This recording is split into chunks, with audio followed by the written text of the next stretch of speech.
नमस्कार। आकाशवाणी से प्रस्तुत है समाचार प्रभात।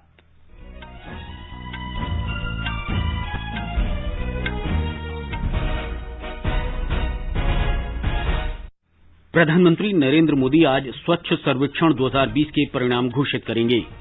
केंद्रीय कैबिनेट ने राष्ट्रीय भर्ती संस्था के गठन की स्वीकृति दी। नौकरी की तलाश करने वाले युवाओं को होगा लाभ।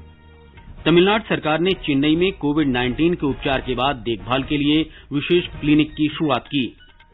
उत्तर प्रदेश विधानमंडल का मानसून सत्र कोविड-19 प्रोटोकॉल के साथ आज से शुरू। राष्ट्रीय राजधानी में कल से मूसलाधार बारिश जारी और सुमित नागल प्राग ओपन टेनिस टूर्नामेंट के क्वार्टर फाइनल में।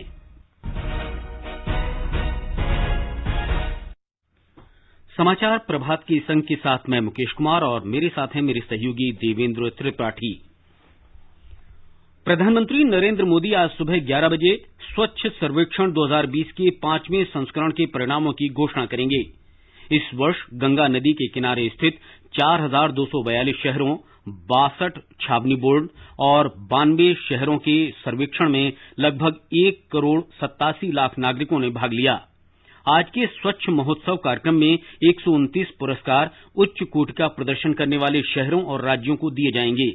प्रधानमंत्री वीडियो कॉन्फ्रेंस के माध्यम से देश के विभिन्न हिस्सों में स्वच्छ भारत मिशन शहरी के चुनिंदा लाभार्थियों, स्वच्छाग्रहियों और सफाई कर्मियों के साथ बातचीत करेंगे। वे इस अवसर पर स्वच्छ सर्वेक्षण 2020 के परिणाम डैशबोर्ड का भी शुभारंभ करेंगे। एक रिपोर्ट। स्वच्छता ऐप पर तकरीबन 1,70,00,000 नागरिकों के पंजीयन, सोशल मीडिया अकाउंट्स पर करीब 11 करोड़ लोगों तक अपनी पहुंच के साथ ही स्वच्छ सर्वेक्षण 2020 28 दिनों में संपूर्ण किया गया। इसके अंतर्गत 5,50,000 स्वच्छता कर्मियों को सामाजिक कल्याण योजनाओं से जोड़ने के साथ ही लगभग 84,000 अपंजीकृत कचरा उठाने वालों को मुख्य धारा से जोड़ने का भी कार्य किया गया। सरकार द्वारा स्वच्छ सर्वेक्षण नागरिकों को स्वच्छता के प्रति सजग तथा इस कार्य में जन भागीदारी बढ़ाने के उद्देश्य से किया गया था। इससे भारतीय शहरों के बीच सफाई के मानकों पर अग्रणी रहने की प्रतिस्पर्धा को भी बढ़ाने का एक अनोखा मौका मिलता है। आज के कार्यक्रम में शहरी विकास मंत्रालय के सहयोगी संगठन United states agency for international development, bill and Melinda Gates foundation और गूगल को भी सम्मानित किया जाएगा। आनंद चतुर्वेदी, आकाशवाणी समाचार, दिल्ली। केंद्रीय मंत्रिमंडल ने सरकारी नौकरियों के लिए संयुक्त पात्रता परीक्षा के आयोजन के लिए राष्ट्रीय भर्ती संस्था के गठन को मंजूरी दे दी है। मीडिया को जानकारी देते हुए कल केंद्रीय मंत्री प्रकाश जावड़ेकर ने इसे ऐतिहासिक फैसला करार दिया।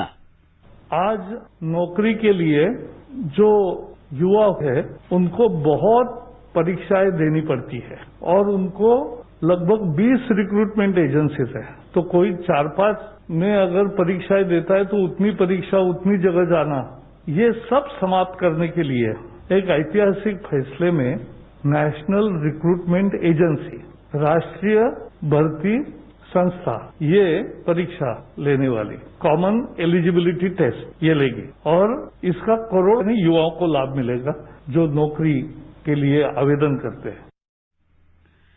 श्री जावड़ेकर ने कहा कि इससे देश के युवाओं की लंबे समय से चली आ रही मांग पूरी हो गई है। ब्यौरा हमारे संवाददाता से। राष्ट्रीय भर्ती एजेंसी समूह ख और ग में गैर तकनीकी पदों के लिए उम्मीदवारों की जांच और चयन के लिए सामान्य पात्रता परीक्षा संचालित करेगी। इस एजेंसी में रेल मंत्रालय, वित्त मंत्रालय, कर्मचारी चयन आयोग, रेलवे भर्ती बोर्ड और बैंकिंग कर्मी चयन संस्थान के प्रतिनिधि होंगे। देश के 117 आकांक्षी जिलों में परीक्षा संबंधी बुनियादी ढांचा बनाने पर विशेष ध्यान दिया जाएगा। इससे इन जिलों के निवासी उम्मीदवारों को अपने आसपास ही परीक्षा देने का अवसर मिलेगा। सामान्य पात्रता परीक्षा सीईटी के अंक परिणाम घोषित होने की तिथि से 3 वर्ष की अवधि के लिए मान्य होंगे। मान्य अंकों में सर्वश्रेष्ठ अंकों को उम्मीदवार का मौजूदा अंक माना जाएगा। उम्मीदवार अधिकतम आयु सीमा से पहले सीईटी कितनी बार भी दे सकेगा। सरकार की मौजूदा नीति के अनुसार अनुसूचित जाति, जनजाति, अन्य पिछड़ा वर्ग और अन्य श्रेणी के उम्मीदवारों को अधिकतम आयु सीमा में छूट दी जाएगी। उम्मीदवारों को सामान्य प्रवेश परीक्षा के पोर्टल पर पंजीकरण कराने और अपनी पसंद का केंद्र चुनने की सुविधा होगी। समाचार कक्ष से आनंद श्रीवास्तव। प्रधानमंत्री नरेंद्र मोदी ने कहा है कि राष्ट्रीय भर्ती एजेंसी करोड़ों युवाओं के लिए वरदान साबित होगी। ट्वीट संदेश में श्री मोदी ने कहा कि एनआरए अनेक परीक्षाओं के झंझट से मुक्ति दिलाएगी, जिससे कीमती समय और संसाधनों की बचत होगी। उन्होंने कहा कि इससे पारदर्शिता को भी बड़ा बढ़ावा मिलेगा। गृहमंत्री अमित शाह ने राष्ट्रीय भर्ती संस्था की स्थापना को मंजूरी देने के लिए प्रधानमंत्री को धन्यवाद दिया। श्री शाह ने कहा कि परिवर्तनकारी सुधार सीईटी के माध्यम से केंद्र सरकार की नौकरियों के लिए कई परीक्षाओं की बाधाओं को दूर करेगा। केंद्रीय मंत्री डॉक्टर जितेंद्र सिंह ने राष्ट्रीय भर्ती संस्था की स्थापना के प्रधानमंत्री नरेंद्र मोदी के फैसले को ऐतिहासिक बताते हुए उसकी सराहना की। उन्होंने कहा कि एनआरए केंद्र सरकार की नौकरियों के लिए भर्ती प्रक्रिया में परिवर्तनकारी सुधार का मार्ग प्रशस्त करेगी। प्रधानमंत्री की अध्यक्षता में कल हुई कैबिनेट की बैठक में सरकारी निजी भागीदारी के माध्यम से भारतीय विमानपत्तन प्राधिकरण के 3 हवाई अड्डों को पट्टे पर देने के प्रस्ताव को भी मंजूरी दी गई। मीडिया को जानकारी देते हुए केंद्रीय मंत्री प्रकाश जावड़ेकर ने कहा कि 3 हवाई अड्डे जयपुर, गुवाहाटी और तिरुवनंतपुरम में हैं।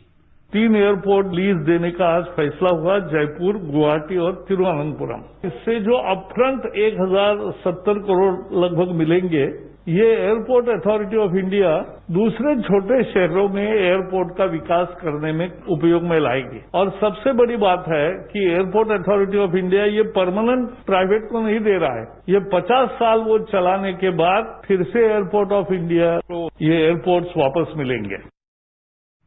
मंत्रिमंडल की आर्थिक कार्य समिति ने 2020-21 के लिए चीनी मिलों द्वारा देय गन्ने का उचित और लाभकारी मूल्य 285 रुपए प्रति क्विंटल करने की भी मंजूरी दी। आर्थिक कार्य समिति ने उज्ज्वल वितरण कंपनी आश्वासन योजना के तहत पावर फाइनेंस कॉर्पोरेशन और ग्रामीण विद्युतीकरण निगम द्वारा वितरण कंपनियों को पिछले वर्ष के राजस्व में कार्यशील पूंजी की सीमा 25% से अधिक दिए गए ऋणों की भी मंजूरी दी। रक्षा मंत्री राजनाथ सिंह ने विश्वास व्यक्त किया है कि नौसेना सक्रिय जवाबी कार्रवाई के तहत अपने पोतों और लड़ाकू विमानों की तैनाती के जरिए किसी भी चुनौती से निपटने को तैयार है। रक्षा मंत्री ने देश को समुद्री हितों की रक्षा के लिए नौसेना की भूमिका की सराहना की। नौसेना कमांडरों के सम्मेलन को संबोधित करते हुए कल श्री सिंह ने कोविड-19 महामारी के दौरान विदेशों में फंसे भारतीयों की स्वदेश वापसी के लिए चलाए गए समुद्र सेतु अभियान के सफल संचालन के लिए नौसेना को बधाई दी। श्री सिंह ने कहा कि नौसेना ने प्रमुख और संवेदनशील ठिकानों पर पोतों और विमानों को तैनात कर समुद्र हितों की सुरक्षा में प्रभावी भूमिका निभाई है। नौसेना अध्यक्ष एडमिरल करमबीर सिंह ने भी नौसेना के वरिष्ठ कमांडरों को संबोधित किया। 2 वर्षों में एक बार होने वाले इस सम्मेलन का आयोजन इस वर्ष अप्रैल में किया जाना था, लेकिन कोविड महामारी की वजह से इसे टाल दिया गया। केंद्रीय पेट्रोलियम एवं प्राकृतिक गैस मंत्री धर्मेंद्र प्रधान ने कहा है कि पाइप के रास्ते पानी से जुड़ी परियोजनाओं को लागू करना सस्ता और सुरक्षित है और इससे मेक इन इंडिया अभियान को मजबूत करने, नौकरियां सृजित करने और गैस की घरेलू मांग बढ़ाने में मदद मिलेगी। इसके अलावा इसका आत्मनिर्भर भारत के व्यापक लक्ष्य को पूरा करने में भी योगदान होगा। श्री प्रधान ने कहा कि देश में 1 लाख से ज्यादा घरों में जल जीवन मिशन के अंतर्गत प्रतिदिन पेयजल की आपूर्ति की जा रही है। 2024 तक प्रत्येक घर को पेयजल आपूर्ति का लक्ष्य रखा गया है। भारतीय जूट निगम और राष्ट्रीय बीज निगम के बीच वर्ष 2021-22 में जूट किसानों को प्रमाणित अच्छी गुणवत्ता वाले बीज मुहैया कराने को लेकर समझौते पर हस्ताक्षर किए गए हैं। केंद्रीय वस्त्र मंत्री स्मृति जुबिन ईरानी और कृषि तथा किसान कल्याण मंत्री नरेंद्र सिंह तोमर ने सहमति पत्र पर हस्ताक्षर किए। कोविड महामारी से निपटने के लिए सरकार के सही समय पर किए गए प्रयासों के कारण देश में 20 लाख से अधिक लोग कोरोना संक्रमण से स्वस्थ हो चुके हैं। संक्रमण से ठीक होने की दर अब 73.64% हो गई है। बीते एक दिन के दौरान देश में 60,000 से ज्यादा कोविड मरीज स्वस्थ हुए। ये एक दिन में ठीक होने वालों की सबसे अधिक संख्या है। अब तक कुल 20,37,870 मरीज स्वस्थ हो चुके हैं। मृत्यु दर भी तेजी से घटकर 1.91% रह गई है। 30 राज्यों और केंद्र शासित प्रदेशों में मृत्यु दर राष्ट्रीय औसत से कम है। स्वास्थ्य मंत्रालय के अनुसार देश में संक्रमित लोगों की संख्या 27,67,274 हो गई है। इस बीमारी से अब तक 52,889 लोगों की जान जा चुकी है। उत्तराखंड में कोविड के 264 नए मामलों की पुष्टि हुई है। राज्य में इस वायरस से संक्रमित लोगों की संख्या बढ़कर 13,225 हो गई है। स्वास्थ्य बुलेटिन में स्वस्थ होने वाले लोगों की संख्या 9,132 बताई गई है। हिमाचल प्रदेश में कोविड के 2 और रोगियों की मौत हो जाने से इस बीमारी से मरने वालों की संख्या 19 हो गई है। कल 176 नए मामले आने से संक्रमित लोगों की संख्या बढ़कर 4,411 हो गई। राज्य में ठीक होने वाले लोगों की संख्या बढ़कर 2,992 हो गई है। इस बीच राज्य के ऊर्जा मंत्री सुखराम चौधरी को कोविड से ठीक होने के बाद अस्पताल से छुट्टी दे दी गई। वे 6 अगस्त को जांच में संक्रमित पाए गए थे। गुजरात में कल कोविड-19 के 1,145 नए मामले दर्ज किए गए। राज्य में कोविड रोगियों के स्वस्थ होने की दर में सुधार हुआ है और ये 78.98% तक पहुंच गई है। ब्यौरा हमारे संवाददाता से। गुजरात में अब तक 14,78,000 से अधिक लोगों का कोविड-19 के लिए परीक्षण किया जा चुका है, जिसमें से 63,031 परीक्षण कल एक ही दिन में किया गया। कल सामने आए संक्रमण के 1,145 नए मामलों में से सबसे अधिक 166 मामले सूरत में दर्ज हुए, जबकि अहमदाबाद में 146 मामले सामने आए। इसके साथ ही राज्य में कोविड-19 के मामलों की कुल संख्या बढ़कर 82,087 हो गई है। राज्य में 14,418 सक्रिय मामले हैं, जिसमें से 81 मरीजों को वेंटिलेटर पर रखा गया है। दूसरी ओर कल 1,120 मरीजों को अस्पतालों से छुट्टी दी गई। इसके साथ ही ठीक होकर छुट्टी पाने वाले मरीजों की कुल संख्या 64,830 हो गई है। कल 20 मरीजों की मृत्यु हो गई। इसके साथ ही राज्य में कोविड-19 से जान गंवाने वाले मरीजों की कुल संख्या 2,839 हो गई है। इस बीच अहमदाबाद नगर निगम ने संक्रमण के नए मामले सामने आने के बाद शहर के 23 और क्षेत्रों को माइक्रो कंटेनमेंट जोन में शामिल कर दिया है। योगेश पंड्या, आकाशवाणी समाचार, अहमदाबाद। महाराष्ट्र में एक ही दिन में संक्रमण के रिकॉर्ड 13,165 नए मामले दर्ज किए गए। राज्य में कोरोना मरीजों की कुल संख्या बढ़कर 6,28,642 हो गई है। बीते एक दिन में संक्रमण के 346 मरीजों की मृत्यु के साथ ही मरने वालों की संख्या 21,000 का आंकड़ा पार कर गई। राज्य में स्वस्थ हुए व्यक्तियों की कुल संख्या 4,46,881 हो गई है। राज्य जन स्वास्थ्य विभाग ने बताया कि संक्रमण के सक्रिय मामले 1,60,413 हैं। आगे बढ़ने से पहले एक नजर फिर से मुख्य समाचारों पर। प्रधानमंत्री नरेंद्र मोदी आज स्वच्छ सर्वेक्षण 2020 के परिणाम घोषित करेंगे। केंद्रीय कैबिनेट ने राष्ट्रीय भर्ती संस्था के गठन को स्वीकृति दी। नौकरी की तलाश करने वाले युवाओं को होगा लाभ। तमिलनाडु सरकार ने चेन्नई में कोविड-19 के उपचार के बाद देखभाल के लिए विशेष क्लिनिक की शुरुआत की। उत्तर प्रदेश विधानमंडल का मानसून सत्र कोविड-19 प्रोटोकॉल के साथ आज से शुरू। राष्ट्रीय राजधानी में कल से मूसलाधार बारिश जारी और सुमित नांगल प्राग ओपन टेनिस टूर्नामेंट के क्वार्टर फाइनल में। तमिलनाडु स्वास्थ्य विभाग ने चेन्नई में कोविड-19 के उपचार उपरांत देखभाल क्लिनिक शुरू किए हैं। ये विशेष रूप से उन लोगों के लिए हैं जो वायरल संक्रमण से स्वस्थ होने के बाद अन्य बीमारियों से पीड़ित हो जाते हैं। इस बीच राज्य में कल 5,800 नए रोगियों की पुष्टि होने के साथ ही कोविड से संक्रमित लोगों की कुल संख्या 3,55,000 को पार कर गई। कल राज्य में लगभग 6,400 कोविड रोगी पूरी तरह स्वस्थ हो गए, जिन्हें मिलाकर अब तक कुल 2,96,000 लोग कोरोना वायरस से पूरी तरह स्वस्थ हो चुके हैं।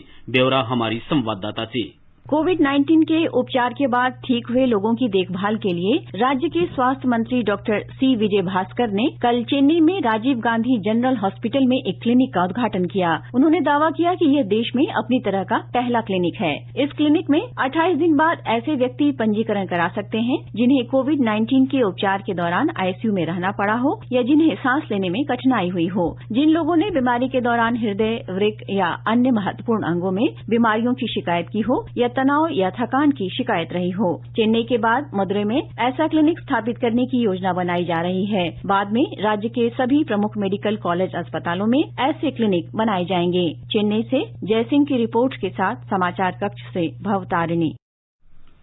मणिपुर में 111 नए कोविड रोगियों की पुष्टि हुई है। इनमें केंद्रीय पुलिस बल के 56 जवान शामिल हैं।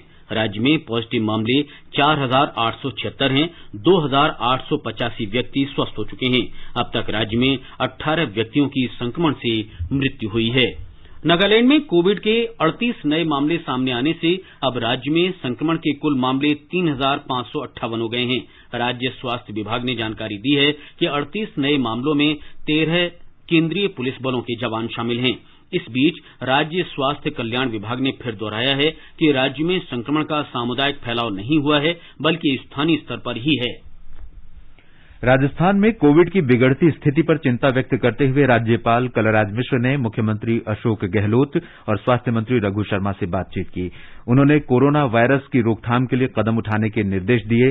श्री मिश्र ने स्वास्थ्य मंत्री से वैश्विक महामारी से निपटने के लिए नई रणनीति बनाने पर बल दिया। हमारे संवाददाता ने बताया है कि राजधानी जयपुर में कोविड-19 के सर्वाधिक रोगी हैं।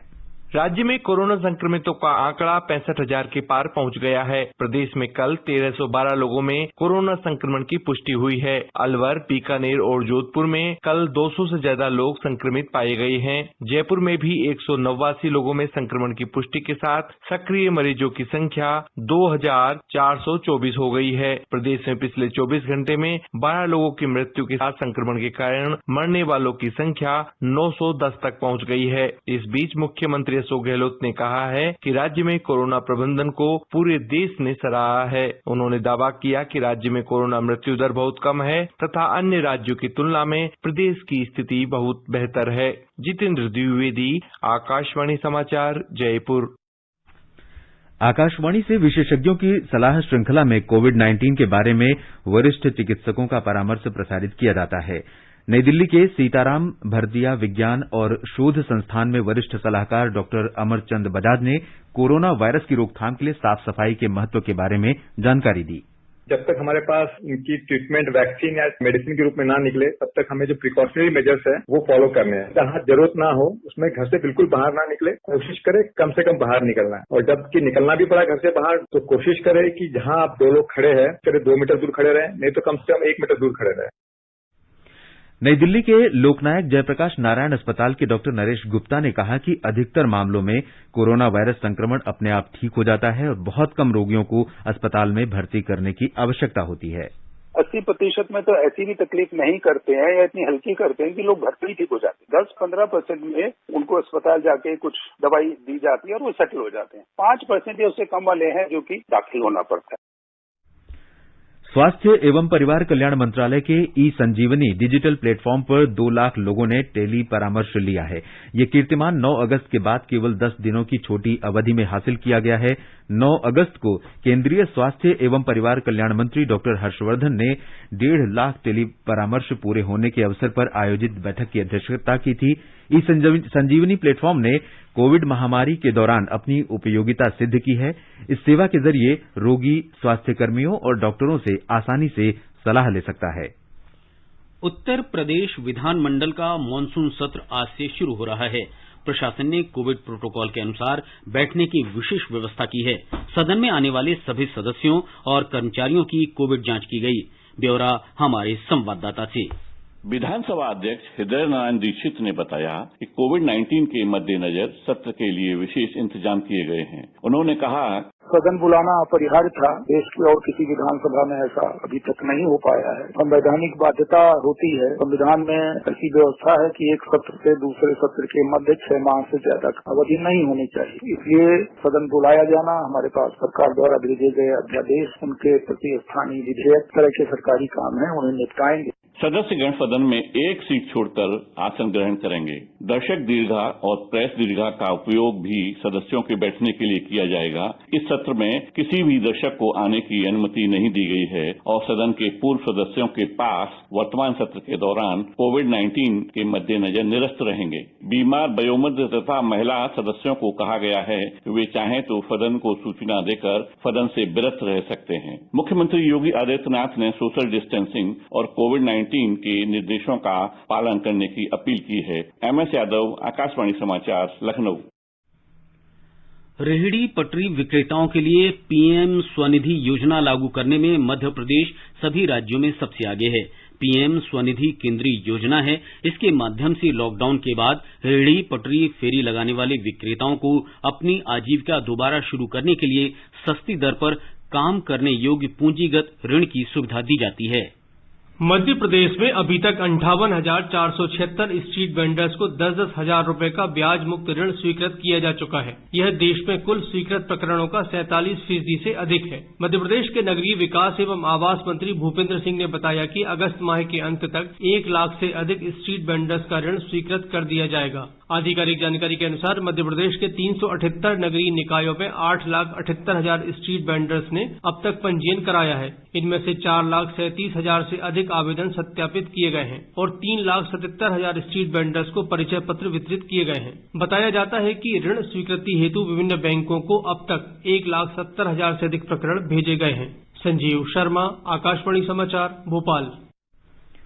राष्ट्रीय राजधानी क्षेत्र दिल्ली में कल से कई इलाकों में भारी वर्षा हो रही है। मौसम विभाग के अनुसार अगले कुछ घंटों तक दिल्ली में हल्की से भारी वर्षा जारी रहने की संभावना है। इंदिरा गांधी अंतर्राष्ट्रीय हवाई अड्डा, गाजियाबाद, मेरठ, नोएडा, फरीदाबाद, गुरुग्राम, मानेसर और आसपास के इलाकों में भी हल्की से भारी वर्षा की संभावना व्यक्त की गई है। राजधानी में कई क्षेत्र में जलभराव, पेड़ गिरने और बिजली के खंभे उखड़ने की खबरें हैं। उत्तराखंड के विभिन्न हिस्सों में हो रही लगातार बारिश के कारण सामान्य जनजीवन पर असर पड़ा है। भारी बारिश के चलते जमीन धंसने के कारण बद्रीनाथ और गंगोत्री मार्ग सहित कई सड़कों पर आवागमन बुरी तरह प्रभावित हुआ है। और अब बिहार में पिछले 24 घंटों के दौरान 3,838 रोगियों के ठीक होने के बाद उपचार दर में सुधार हुआ है और ये दर 75% से अधिक हो गई है। अब तक 84,578 रोगी ठीक हुए हैं। ब्यौरा हमारे संवाददाता से। बिहार में लगातार चौथे दिन संक्रमित मरीजों की तुलना में स्वस्थ होने वाले मरीजों की संख्या अधिक है। पिछले 24 घंटे के दौरान 3,838 लोग ठीक हुए हैं, जबकि 2,884 लोग कोरोना की चपेट में आए हैं। राज्य में अब तक 84,578 लोग कोरोना को मात दे चुके हैं, जबकि 27,612 मरीजों का इलाज विभिन्न अस्पतालों में चल रहा है। कोरोना के कारण 568 लोगों की मौत हुई है।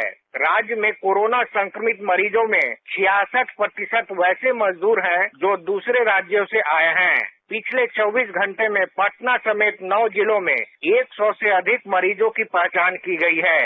इनमें पटना में सबसे अधिक 427 संक्रमित मिले हैं। आकाशवाणी समाचार के लिए पटना से कृष्ण कुमार लाल। और अब एक नजर देश भर के मौसम पर। मुंबई में बादल छाए रहने और मूसलाधार वर्षा हो सकती है। न्यूनतम तापमान 25 डिग्री सेल्सियस रिकॉर्ड हुआ और अधिकतम 29 डिग्री सेल्सियस रहने का अनुमान है। दक्षिण की बात करें तो चेन्नई में भी हल्की वर्षा हो सकती है। न्यूनतम तापमान 27 डिग्री सेल्सियस और अधिकतम तापमान 34 डिग्री सेल्सियस के आसपास रहने के आसार हैं। पूरब चलें तो कोलकाता में बादल छाए रहने और गरज के साथ बारिश होने की संभावना है। न्यूनतम तापमान 26 डिग्री सेल्सियस रहा और अधिकतम तापमान 31 डिग्री सेल्सियस तक जा सकता है। देश के उत्तरी भाग में केंद्र शासित प्रदेश जम्मू कश्मीर के जम्मू में न्यूनतम तापमान 25 डिग्री सेल्सियस दर्ज हुआ, अधिकतम 33 डिग्री सेल्सियस के आसपास रहेगा। श्रीनगर में आंशिक रूप से बादल छाए रहेंगे। न्यूनतम तापमान 19 डिग्री सेल्सियस और अधिकतम 29 डिग्री सेल्सियस रहने की उम्मीद है। गिलगित में न्यूनतम तापमान 21 डिग्री रिकॉर्ड किया गया। अधिकतम तापमान 35 डिग्री सेल्सियस के आसपास रहेगा। हल्की वर्षा के साथ बादल छाए रहेंगे। मुजफ्फराबाद में आमतौर पर बादल छाए रहेंगे और हल्की वर्षा हो सकती है। न्यूनतम तापमान 22 डिग्री सेल्सियस दर्ज हुआ और अधिकतम तापमान 32 डिग्री सेल्सियस रहने का अनुमान है। समाचार कक्ष से अलका सिंह। सुमित नागल प्राग ओपन टेनिस टूर्नामेंट के पुरुष सिंगल्स क्वार्टर फाइनल में पहुंच गए हैं। प्री क्वार्टर फाइनल में नागल ने चेक गणराज्य की किरी लेचका को 2 घंटे से भी ज्यादा समय तक चले कड़े मुकाबले में 5-7, 7-6, 6-3 से हराया। क्वार्टर फाइनल में नागल का मुकाबला स्विट्जरलैंड के स्टेनिस्लास वावरिंका से होगा। पुरुष डबल्स में भारत के दिविज शरण और एन श्रीराम बालाजी भी अपने अपने जोड़ीदारों के साथ क्वार्टर फाइनल में पहुंच गए हैं। ये समाचार हमारी वेबसाइट newsonair.com/hindi पर भी उपलब्ध हैं। देवेंद्र, अब आप बताएं कि आज के समाचार पत्रों में क्या क्या खास सुर्खियां हैं। जी मुकेश, केंद्रीय मंत्रिमंडल के फैसलों की खबर सभी अखबारों में प्रमुखता से है। जनसत्ता की सुर्खी है, सभी सरकारी नौकरियों के लिए होगी साझा परीक्षा। हिंदुस्तान लिखता है, नेशनल रिक्रूटमेंट एजेंसी के गठन को मंजूरी, कॉमन एलिजिबिलिटी टेस्ट कराएगी। उम्मीदवारों को ग्रुप बी और सी के लिए अलग अलग परीक्षा देने के झंझट से मिलेगी मुक्ति। नवभारत टाइम्स का शीर्षक है, सरकारी स्टाफ की भर्ती के लिए एक देश एक परीक्षा बनेगी हकीकत। दैनिक भास्कर के अनुसार भर्ती प्रक्रिया में सुधार, हर साल सरकारी नौकरी की परीक्षाएं देने वाले 3 करोड़ युवाओं को बड़ी राहत। दैनिक जागरण लिखता है, हर जिले में होगा परीक्षा केंद्र, 1000 से ज्यादा केंद्र खोले जाएंगे। फिल्म अभिनेता सुशांत सिंह राजपूत की मौत मामले में उच्चतम न्यायालय के आदेश पर नवभारत टाइम्स ने लिखा है, सुशांत केस सीबीआई को सौंप, कोर्ट बोला सत्यमेव जयते। हिंदुस्तान की सुर्खी है, सुशांत मामला सीबीआई जांचेगी। अमर उजाला लिखता है, सुशांत प्रतिभाशाली अभिनेता, मौत का राजफाश होना जरूरी। सुप्रीम कोर्ट ने कहा, बिहार में दर्ज एफआईआर सही, रिया की याचिका खारिज। राजस्थान पत्रिका लिखता है, निष्पक्ष और तटस्थ जांच, समय की जरूरत। जनसत्ता ने नौसेना के शीर्ष कमांडरों के सम्मेलन में रक्षा मंत्री राजनाथ सिंह के बयान को देते हुए लिखा है, किसी भी सुरक्षा चुनौती को देंगे माकूल जवाब। दैनिक जागरण की सुर्खी है, नौसेना की तैयारियों पर पूरा भरोसा। नवभारत टाइम्स के अनुसार जम्मू कश्मीर पर केंद्र का फैसला, लौटेंगे सुरक्षा बलों के 10,000 जवान। हिंदुस्तान ने सुविधा शीर्षक से लिखा है, दिल्ली में मेट्रो कार्ड गेट पर लगाते ही रिचार्ज होगा। रिचार्ज कराने के लिए खिड़की पर लाइन लगाने की जरूरत नहीं। पंजाब केसरी की सुर्खी है, दिल्ली में खुलेंगे होटल और साप्ताहिक बाजार, जिम और योगा सेंटर पर पाबंदी बरकरार। नई शिक्षा नीति पर योजना शीर्षक से दैनिक जागरण लिखता है, लोगों के सवालों का जवाब देगा केंद्र। शिक्षा की नई व्यवस्था पर शिक्षकों और अभिभावकों की जिज्ञासा होगी शांत। दैनिक ट्रिब्यून की खबर है, पंडित जसराज का पार्थिव शरीर मुंबई पहुंचा, अंत्येष्टि आज। पंजाब केसरी के अनुसार अमेरिका में जो बाइडेन होंगे राष्ट्रपति उम्मीदवार, ट्रंप को देंगे टक्कर। और अंत में मुख्य समाचार एक बार फिर।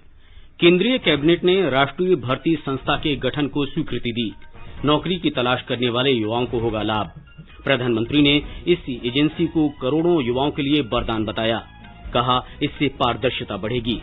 तमिलनाडु सरकार ने चेन्नई में कोविड-19 के उपचार के बाद देखभाल के लिए विशेष क्लिनिक की शुरुआत की। उत्तर प्रदेश विधानमंडल का मानसून सत्र कोविड-19 प्रोटोकॉल के साथ आज से शुरू। राष्ट्रीय राजधानी में कल से मूसलाधार बारिश जारी और सुमित नागल प्राग ओपन टेनिस टूर्नामेंट के क्वार्टर फाइनल में पहुंचे। इसके साथ ही समाचार प्रभात का ये अंक समाप्त हुआ। नमस्कार।